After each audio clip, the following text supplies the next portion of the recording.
Assalamualaikum warahmatullahi wabarakatuh.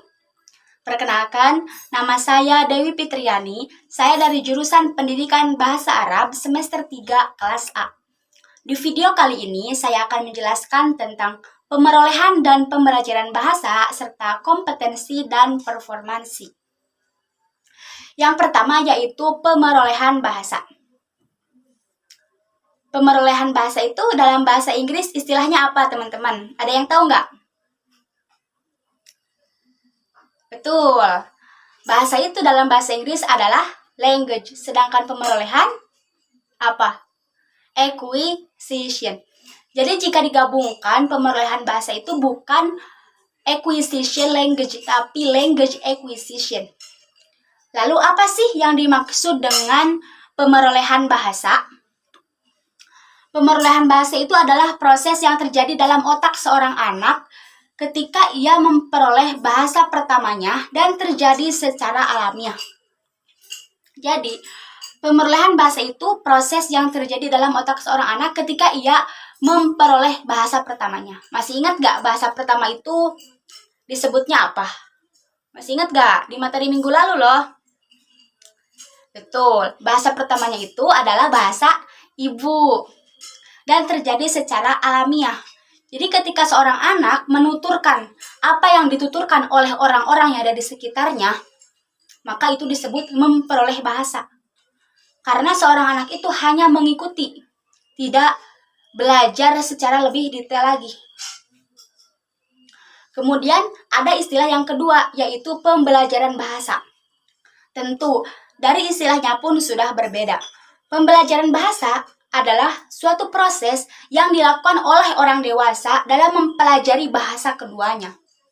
Di negara Indonesia, bahasa keduanya itu adalah bahasa Indonesia yang juga termasuk dalam bahasa nasional. Mengapa bahasa kedua itu dikaitkan dengan pembelajaran bahasa?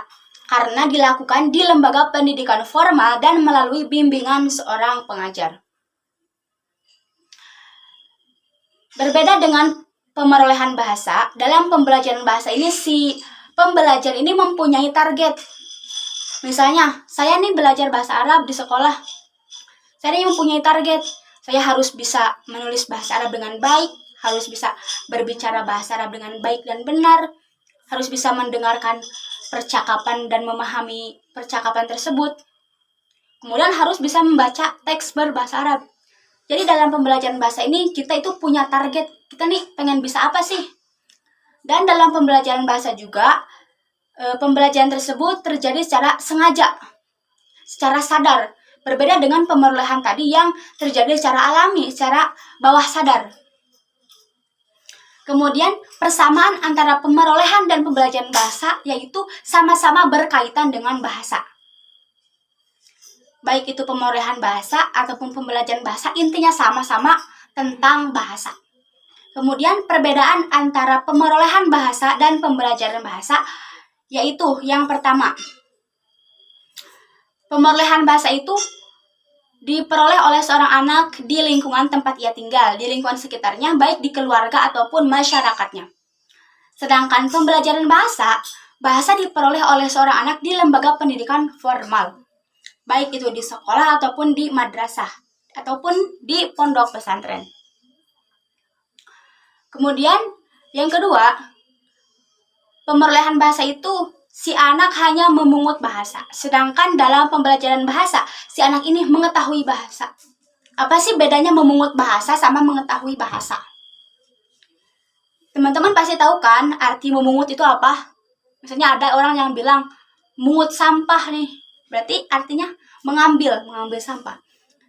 Kalau dalam istilah bahasa, memungut bahasa itu berarti si anak hanya mengadopsi, hanya menuturkan apa yang ia dengar, apa yang orang-orang di sekitarnya itu ucapkan terkait bahasa tanpa tahu kaidah bagaimana bahasa itu yang sebenarnya. Sedangkan kalau mengetahui bahasa, si anak ini benar-benar paham nih, kaidahnya bagaimana, subjeknya bagaimana, predikatnya bagaimana, objeknya bagaimana. Kalau misalnya bahasa Arab, si anak tuh tahu nahwu sorobnya, tahu balagohnya, dan lain sebagainya.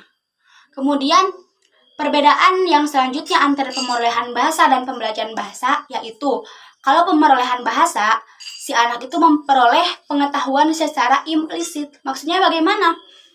Jadi si anak itu hanya mengetahui secara globalnya saja, tidak secara detail. Sedangkan dalam pembelajaran bahasa, si anak itu mengetahui bahasa secara eksplisit. Jadi tahu seluk-beluk dari bahasa itu sendiri. Kemudian, selain pemerolehan dan pembelajaran bahasa, ada istilah yang dinamakan dengan kompetensi dan performansi.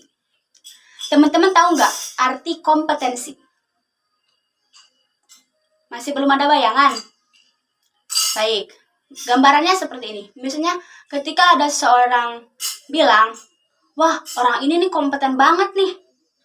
Coba, arti kompeten di situ apa? Betul, arti kompeten tersebut adalah mampu. Sedangkan dalam konteks bahasa, arti kompetensi bahasa adalah kemampuan seseorang berkaitan dengan bahasa, baik dari segi apa? Leksikalnya atau gramatikalnya. Sedangkan yang dimaksud dengan performansi itu apa? Pasti kita itu sering mendengar arti kata perform. Perform itu apa? Betul, perform itu adalah tampil. Maksud dari performansi bahasa, jadi maksudnya wujud kemampuan berbahasa tersebut melalui tuturan. Mengapa melalui tuturan? Karena kita itu tidak akan pernah tahu bunyi bahasa Arab itu seperti apa jika tidak dituturkan. Bukan hanya bahasa Arab saja, bahasa Indonesia, bahasa Sunda, bahasa Jawa, ataupun bahasa-bahasa yang lain, kita tidak akan pernah mengetahuinya jika tidak ada orang yang menuturkannya.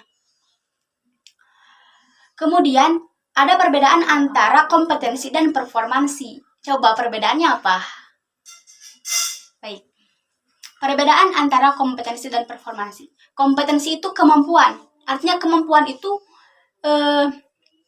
ada dalam jiwa seorang, bawaan, bakat sejak lahir, gen.